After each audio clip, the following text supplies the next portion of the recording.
Take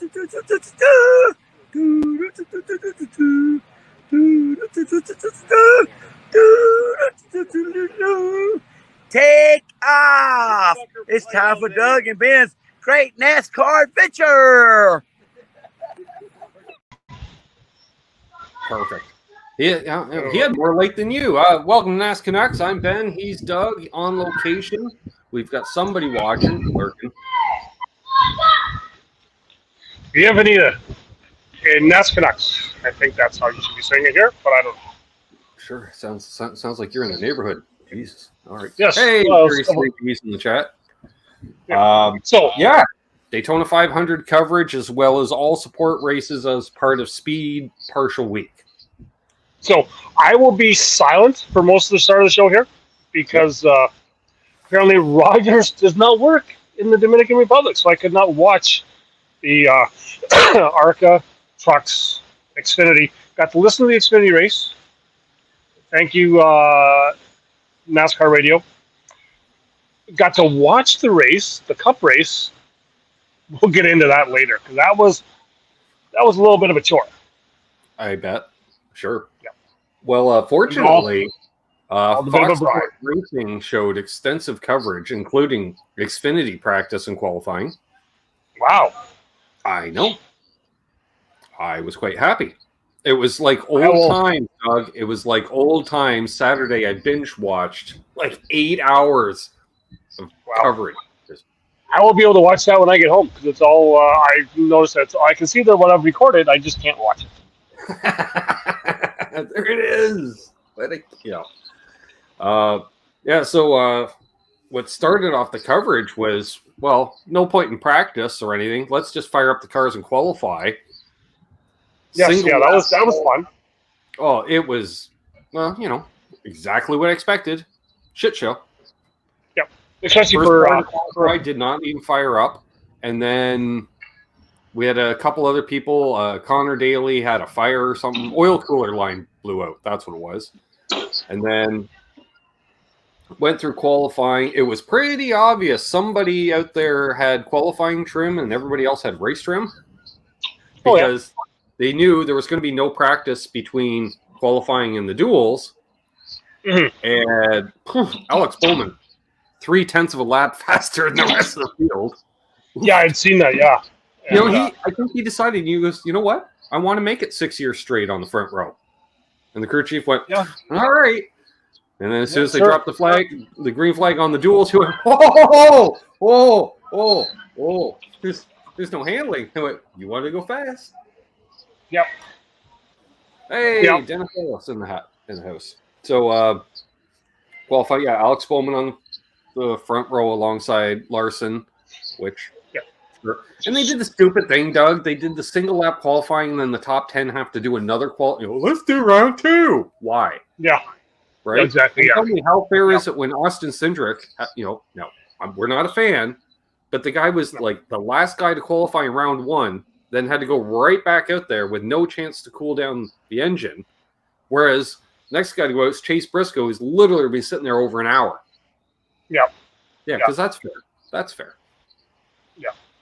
So I'm guessing they probably did it based on speed going back, like reverse. Something like that, yeah. It's dumb. Just dumb. Might as well draw straws. And then, no practice before the duels. So, hey, everyone's got qualifying set up based off a simulator. What I've seen now, so I got to watch, thank you, YouTube, got to watch highlights. Looked like it was kind of calm. Looked like everyone was kind of just, kind of testing stuff out. Stupid thing, and it was a repeat on Sunday because of the length. Oh, everyone's going to pit within a 5-lap window in the middle of the duel, and that's the same as, surprise, surprise, all the stages in the 500, same thing within 5 laps. And so it was a very boring, you knew what was segmented out. You knew what the race was going to happen, essentially. Sure, we had that cool thing where, one group pitted early and the Fords were catching up to them and they were just about to lap them and then he dove into the pits. Okay, that was the highlight of the race. That, somebody got bump draft and turned into the wall. Well, no kidding. You know, because it's the same drivers always getting turned. I'm looking at you, either Martin Truex, Kyle Busch, or Brad Keselowski. We'll get into that a bit later. Yeah. So, yeah. Because BK won the first duel. I thought Joey Logano won the first duel. Okay, Joey did. Did BK win a duel? I think BK did win a duel. I think he did. Yeah. I want to say he did, but lifestyle choices. Which they've always been good. He's always been good in the duels anyway. Yeah. Right? So. Yep. And they were, he and the 17, they were working good together, which, again, preview for Sunday. Because, I'd like to see Brad Keselowski win a 500. Because he's always been competitive there, So, there's that short list of guys that you're like, you know what? You've been screwed over enough times that you deserve one. And so, for sure. Yeah. And so, the duels, they were what they were, which, okay. And it's not much of a surprise because the field is so weak that you're like, okay, so 3 of the transfer guys are in each one. 2 out of 3 are going to transfer. Well, one's already locked in speed in each race. One's going to be a competitive extra car team like a Pastrana with 2311 or Jimmy Johnson. And then you got some guy that's got duct tape in a prayer that's 2 seconds off the pace, which Hunter Daly did avoid all the wrecks. So guess what? Got into the 500. Yes, he did. Oofta. That car was doing the humpy chicken all over it was on all the bump stops. And then Tony Ura Jr. is just like, we'll put all the rounds into her and just bring it up all the way around. So it was a work in progress, to say the least. It's not Hip Metalworks, Keith H. So, the duels were the duels. And then that brought us into Friday, which is generally one of the better races, the truck race. Yeah. But even that even kind of seemed a bit calm as well, too, from the highlights that I've seen, because it wasn't, there was a spin. So basically, it's one or two things. It's either, not necessarily, but the typical, everyone just runs single lane around the top. Yeah.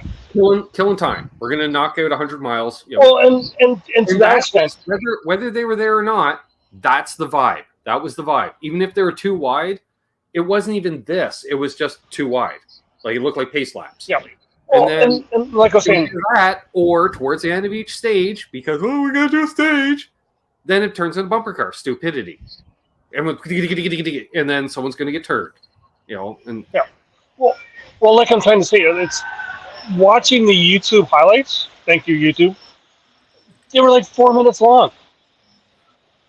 Yeah, because it was here's this stage winner, here's this wreck, here's the stage winner, here's this wreck, and here's the and the rest was right. We didn't have so we didn't have the guy coming up from 20th up to the lead pack because that took a whole stage.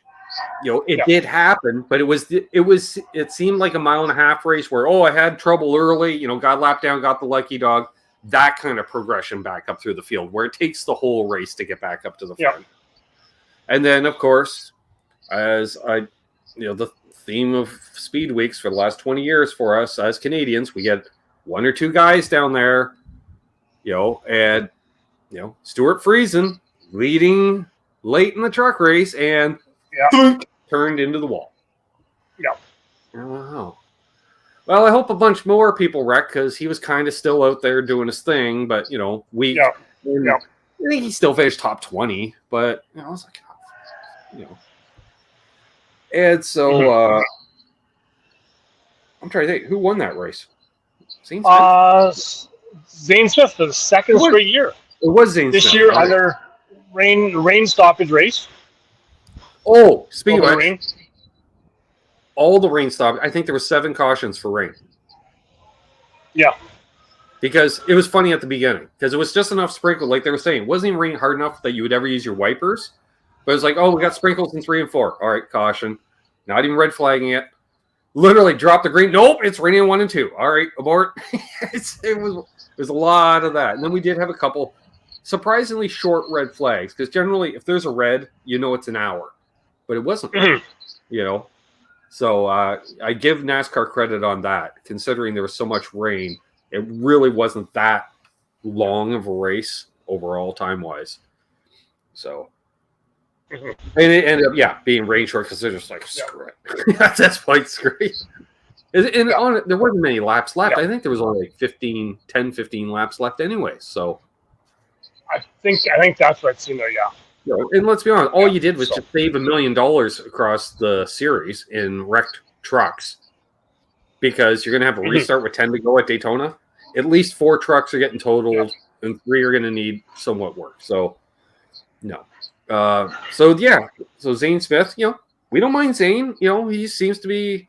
He's doing his thing, bouncing around team. Like he's doing it the right way. He's not getting, here's your career.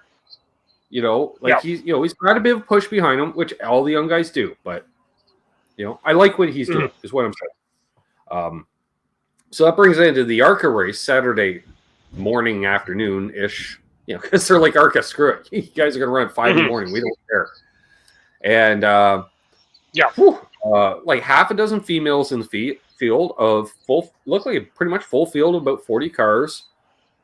We did have a couple of Canadians, Jason White from the Sun Resort area out in BC, whatever it's called there. And then what's her name? Yep. Oh, I can't. Driving for Amber. Amber Ballas something or right like that. Yeah. Married to a current or former CFL player, and that makes her a NASCAR wife to get on that TV show. Anyways, again, texted Doug, nothing more nerve-wracking than Canadian leading the race at Daytona with 10 laps to go, because I'm watching Jason White gets up through the field, and it's like one of those, Doug, it's like 4 single file, 4 in a row single file before they're double, right? So it. Perfect. Sweet. Nobody's gonna do anything. Wily veteran, But then, what's her name? Amber's got magnets in her doors. Oh, so side drafting, and which there was a lot of that because it is the ARCA series, and you're like, oh, somebody got near me, and we had Frankie Muniz, Malcolm in the middle, Agent Cody Banks in the field, and he ran pretty good. He comes out of whoa. he did a couple of whoops, kind of closing rate a little bit too much at times, but he did all right, had fun, and that was good. I think he's running the whole season too. I think he's going to run the whole season of ARCA. I think so. Well, he's been running a lot of sports car races, I believe. Always, he's done that for years. Yeah. Doing the Patrick Dempsey thing and stuff, and and he ran Formula Atlantic full seasons while back too. So he's trying. He wants to try stock car racing, and so that's cool. I'm trying to remember who won. That guy. Oh, Doug. There's always one of the. So the guy who's like 280 pounds, no neck, got the flat top haircut. We know the type, the big Buford type. He's probably a gas man or what. And he and he did it right. He screwed over Jason. Jason ended up finishing 9th, but because he did the perfect. I'm coming out on the high side, coming out of 4, a la Hervik. If I'm not mistaken, has he not been around that series a long time, Greg Van Alst? Yeah, kind of part-time, but not a chosen one. And so, and he did the right move, got around, killed the momentum of Jason White, and then and they dropped check, and the tear. All the short trackers out there, and he's just like beat red and just all sweat and tears, and he owned one speedway car, and I'm like, yes, this is what it's all about. It's nice to see not a rich kid win it. No, not at all. And I think he wasn't the guy. There was another guy, the guy out of Michigan who I think runs some parts stores. He has the Kimmels prepare his cars for him because he's like, he's 61. And is that I like that guy. That's not the pizza delivery guy, is it? No. Which he forgot. He forgot to book the day off work. The owner's son's covering his shift for Monday. So that was a feel-good story. And that led us into the Xfinity race, where a bit of a new look this year. That sounded like a really good race. It was, again, pack, whatever. Yeah. Kind of a lot of riding, but fortunately, there was some spread out in the field. And like towards the end of the race, I'm watching it. And Doug, there's at least a car length between every car. Like it looked like 80s NASCAR racing. I was like, yes, thank you. No pack. Perfect. Exactly, yeah. So, there was some of that, which was nice. And like I say, different, definitely a different look because you got with Gregson and Gibbs out of the series. That's a huge chunk. Well, you've got what? All you got left is the GRM cars, right? And maybe the RCR cars. You're gonna see Kyle Busch when he's doing his 5 races. The Gibbs cars were still competitive out there. Yep. You got John Sammy Hunter running full time. John Hunter was up front most of the time as well. From what I heard. He's kind of their Allgaier in a sense. Even though he's young. Because he's kind of been there, done that. That's cool. I would totally agree with that. Yeah, colleague was still colleague, doing their thing out there, which was cool. Yeah, and that's it's kind of ARCA-esque in that there's the haves and have-nots, but there's a deep amount of haves. It's almost half and half in the series. The depth of field has got where it's. Because when we had like a couple of the Haas cars, they fielded 2 cars. Yep. And C, and that was the race for me of the weekend. We saw car end up on its roof. Someone's got to end up on the roof. Well, and we talked about that off air as well. And when is Junior Motorsports going to figure out that we can't wreck each other going to the checker, right? But that's what Dale Jr. wants them racing that hard, and I think everyone wants them racing that hard. You don't want those team orders. And Junior said he's never had them. But you know what? Hey, spotters, communicate to each other. You know what? The 21 was involved in that too, and I can't stand that guy. I cannot stand him. Don't like him. But guess what? He won the race. Of course he did. That was a victory lane speech. Second year in a row, Austin Hill gets the win in the Xfinity race at Daytona to lead off. Yep. Mike Snyder had a good run as well. He's running for Gibbs this year, isn't he? In the 19? I believe so, yes. I think so. He's been bouncing around a bit, so, that's good to see. Yeah. He's over from RCR. Yeah. Parker Kligerman was doing pretty good. Okay. Parker Kligerman had a little something that you've done. Had a little run-in with Jeffrey Earnhardt. After the race, Jeffrey wasn't happy with him. It happens. Yeah. Been there. Right. Yep. So, and that brings us into the Cup race. Which all of you, I'll say my day, all of you got to have it easy. Hey, Riff.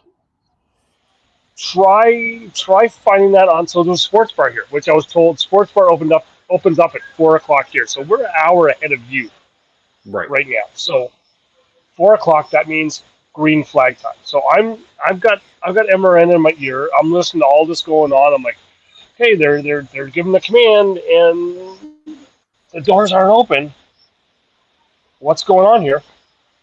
I see another couple walk in, and they don't come out. And I'm like, well, maybe, because our app says sports bar opens at 4.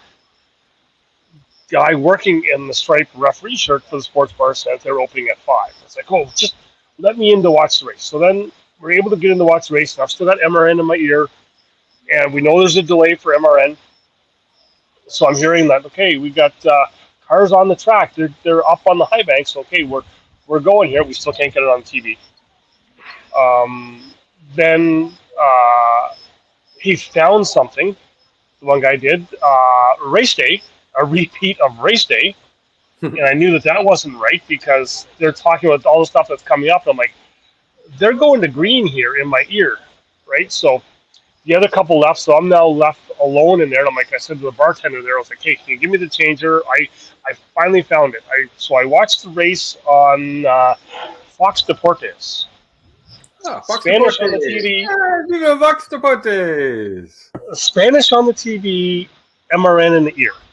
Now, if anyone's tried to do that before, you need to pause your TV for a couple laps because I was 2 laps behind in my ear from what I was watching. So I was watching something, and then about a couple minutes later, So you were I saying would. you tried about 14,000 times. So that's what happened. Well, yeah, and that did. Like, the Kyle Busch, when he got his penalty, I was kind of confused. I'm like, why is he coming down with the Toyotas? Does he forget that he's a Chevy now? But it ended up then 2 laps later, I hear, oh, he's got a penalty. The other thing that I really liked about Fox Deportes, and I think you might want to watch the races on Fox Deportes from now on, every time Michael Waltrip went to talk, they cut to a different TV angle. Because they used the same feed. I thought that was fabulous. It was so much fun. We got a question in the chat. Dennis Ellis says, I'd like to see the teams go back to 1 car per owner on the track at one time. What do you guys think? Maybe a backup car to get back in the race. So many wins lost over a yellow flag. I would definitely say you cannot switch to a backup car once the green flag drops. You crash in a race, you're done. But technically, each car does have a different owner, does it not? Most cars? Technically, every car does have a different owner. You cannot be listed as the owner on multiple entries, at least previously, or traditionally, we'll say. Also, we've had multiple car teams basically since the start of NASCAR, especially at the big races. Otherwise, we wouldn't have full fields. Many times. In case. A lot of teams would show up with a second or more cars for, say, Daytona or Darlington, Atlanta. Big races. But I'd like to see at least 1 backup per team, let alone per organization. You know what?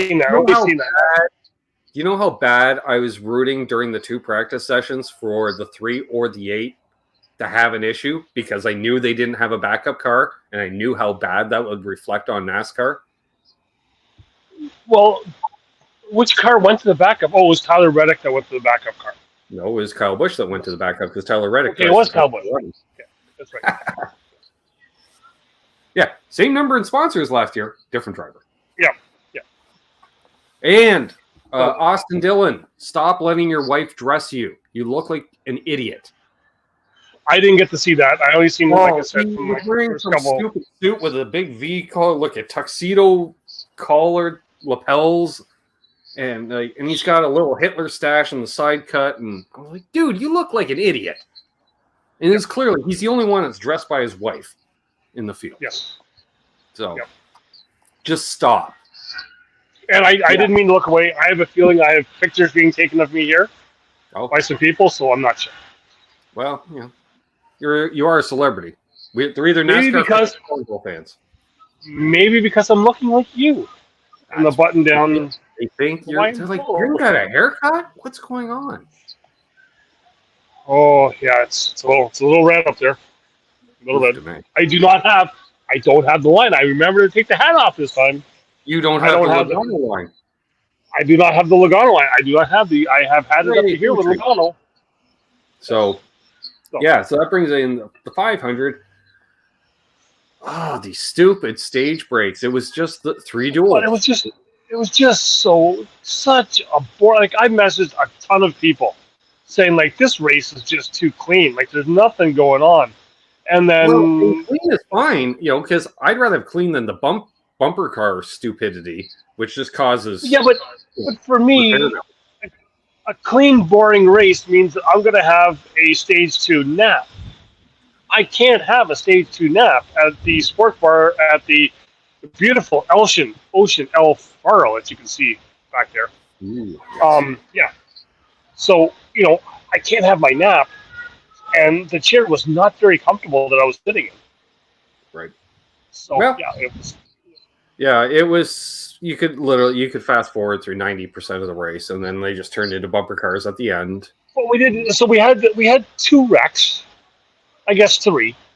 The first one involved Reddick Reddick, and I forget who else started that one. Probably Pastrana. No, I just forget someone. I had that, but Chase Elliott knocked out of the race. Yeah, he was a non-factor all week, anyways. More on that later. Yeah, so it having to deal with that there was not having to listen to the I guess the MRN guys don't really fawn over him as much as the booth does on Fox, but Well, the booth guys weren't fawning over him at all. Well, I guess now Yeah, you got two Stuart Haas guys in there. There's no Hendrick representation in the booth anymore. That's right. That's right. Well, I didn't get to hear it anyway. Hey, Marcy. Yeah. So there was that, and the only other thing that I had to deal with 50 to go, there was a few people come in to the sports bar, and they had Southern accents, and I was like, okay. So we got to talking, and where are you from, and when they said where they were from, I kind of just said, oh shit, I can't keep my mouth. I got to keep my mouth shut. They were Georgia residents, happened to be from the city of Dawson. Yay. Yeah. So I've been listening to them whine the last 50 laps about Larson being up front and how Larson is the whiny little bitch of Hendrick Motorsports because he wants everything done his way. Really? And I kind of my mouth wanted to say what my mind was saying was, really, but yeah. So yeah. So we had some late race shenanigans, of course, which caused a yellow flag finish. I think I may have even called one of those shenanigans, telling the guy not to do it because he's done it way too many times. Michael McDowell, get off the freaking track. Quit. Retire. I don't care what you do. Just get away from NASCAR. That's it. Oh, no problem. Jimmy Johnson with a top 10 finish. Yes. Yeah. He didn't run that bad all day, right? No, he didn't. He didn't see off. He was he only started at the back and just slowly made his way to the front. Like that's you couldn't ask for a more steady Eddie driver on that one. And then and then it came down towards because one of those, hey, did the caution did it win? Hey, what who? Yep. And I'm like, oh, it better not be Smiley McFuck him up. And then it wasn't. At least it didn't take as long as the Xfinity race the day before. That was absolutely insane. But yeah. So and you missed it because you didn't get to hear it. But Mike Joy said they used to call him Recky Spin Twice. And I'm like, some of us still do, Mike. Some of us still do. But Ricky Stenhouse wins the Daytona 500, and as much as we do rag on, and he has caused a few wrecks, the man is competitive on that style racing. Oh yes, first of all, that's what his 3 wins now have come on those kind of tracks. Yeah, exactly. And right, so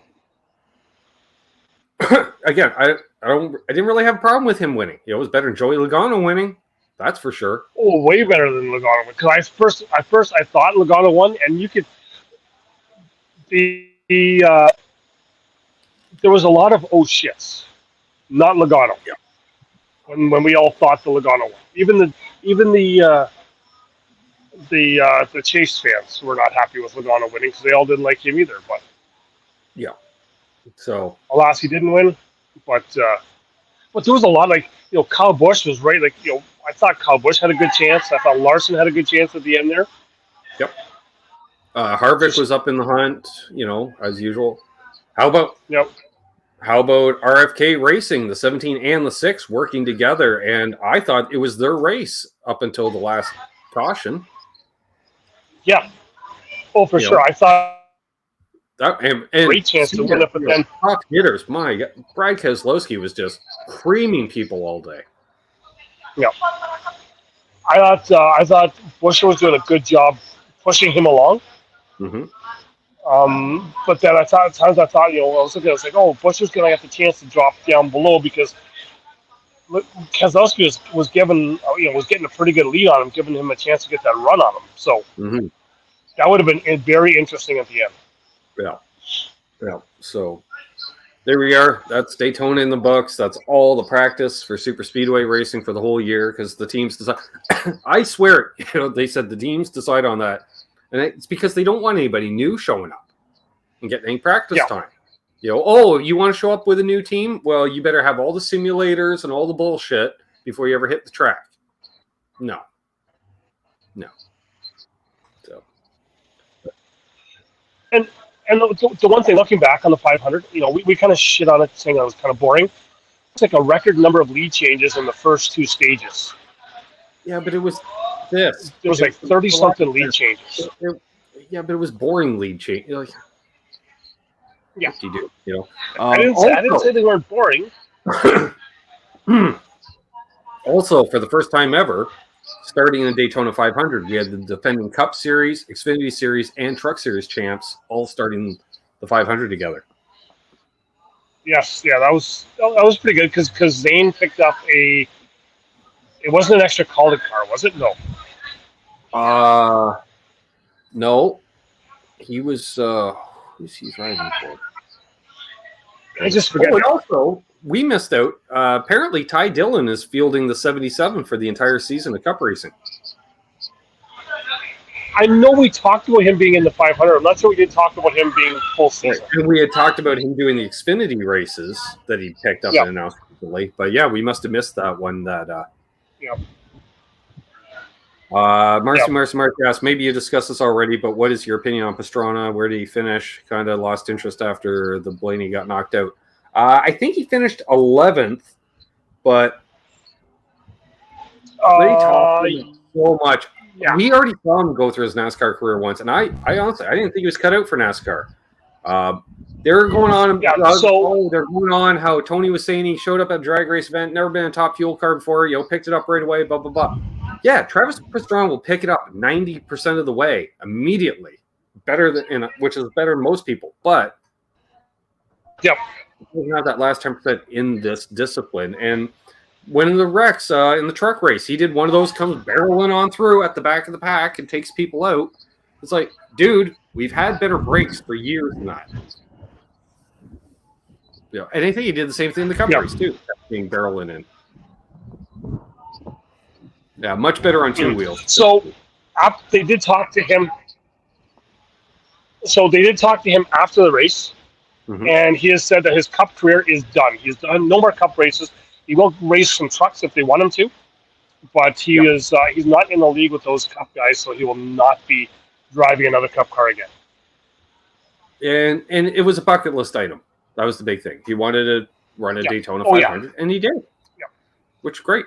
Yeah,